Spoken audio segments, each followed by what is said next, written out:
É hora do quadro que trata das questões jurídicas do meio rural, o direito agrário. Na semana passada, o advogado Pedro Putini Mendes trouxe um alerta para os donos de terra, aqueles que ajuizaram um termo de compromisso ou um termo de ajustamento de conduta relacionados à regularização ambiental. Ele explicou como funcionam essas obrigações, tanto nas esferas municipais, estaduais como federal, e avisou para não firmar um compromisso em vários órgãos e depois não conseguir cumprir os acordos. Hoje o especialista responde a uma dúvida de vários produtores, entre eles do Gesley, que mora lá em Pires do Rio, Goiás, ali na região de Caldas Novas, Catalão. O pessoal tem dúvidas sobre reserva legal e APP. Qual é o cálculo das reservas nos diferentes biomas e se é possível mudar de localização uma área de preservação permanente. Bora lá, as recomendações? Diga lá, Pedro. As respostas, elas estão no Código Florestal. Primeiro vamos diferenciar as duas modalidades de áreas que nós estamos falando, né? Reserva legal, que muitas vezes é chamada de reserva ambiental, né? De maneira equivocada, mas nem todo mundo consegue gravar esses termos técnicos, né? E as APPs. A reserva legal, segundo o Código Florestal, são aquelas áreas localizadas no interior de uma propriedade rural, com os percentuais definidos pelo Código Florestal, lembrando, para quem está na região amazônica, 20% nas áreas de Campos Gerais, 35% no Cerrado da Amazônia e 80% de reserva na floresta da região amazônica. E para quem está nas demais regiões do país, 20%, né? Então, uma área com a função de assegurar tanto a conservação dos recursos naturais dessa propriedade, como também fazer o uso econômico de modo sustentável, que já foi assunto aqui do nosso quadro, quando eu comentei que é possível sim utilizar as áreas de reserva, né?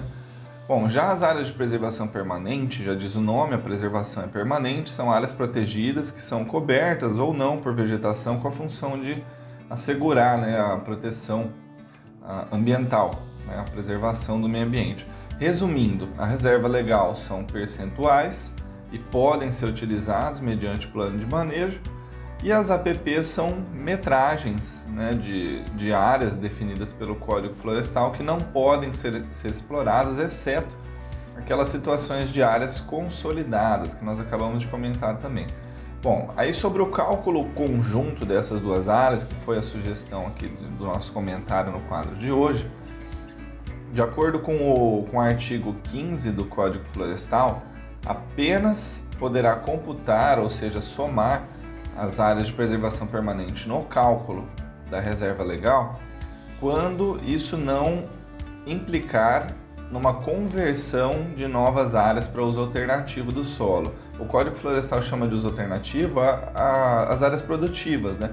Então, se você tem vegetação disponível para compor a área de reserva legal, mas você quer somar APP justamente para abrir mais área disponível, isso não é possível, segundo o Código Florestal, né?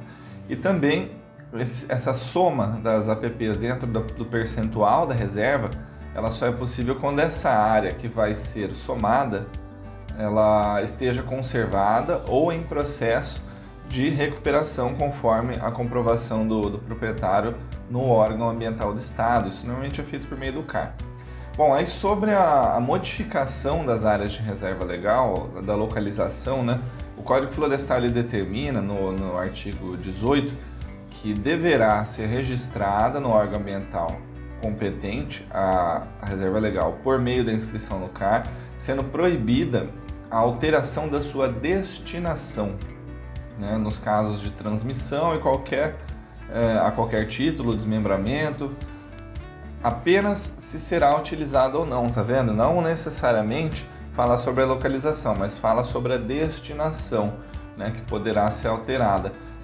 Já a localização, ela tem alguns critérios no Código Florestal para estar localizada. Portanto, volto a responder aqui. A localização é possível de mudar? Sim. A destinação que não. Então, muito cuidado na hora de declarar as áreas de reserva legal, para já declarar essas áreas conforme o que vai fazer com elas. Por exemplo, vou utilizar, por exemplo, o plano de manejo, já declara que vai utilizar. A localização, o órgão ambiental do Estado, ele vai levar em consideração alguns critérios, né? Então, se você vai colocar em um lugar ou em outro, o órgão ambiental do Estado vai levar em consideração o plano da bacia hidrográfica, o zoneamento ecológico econômico, a formação de corredores ecológicos, né, com outras áreas de reserva legal das áreas vizinhas, áreas de maior importância para a conservação, as áreas de maior fragilidade. Então, a nossa recomendação é que busque sempre um suporte técnico para fazer um melhor planejamento do território, da sua propriedade rural, né, para fazer um melhor planejamento do uso e ocupação do solo, né, e dar melhor eficiência aí, né, para essa propriedade rural, seja nas áreas produtivas, seja nas áreas de conservação que eventualmente poderão ser utilizadas. Então, saudações e até a próxima.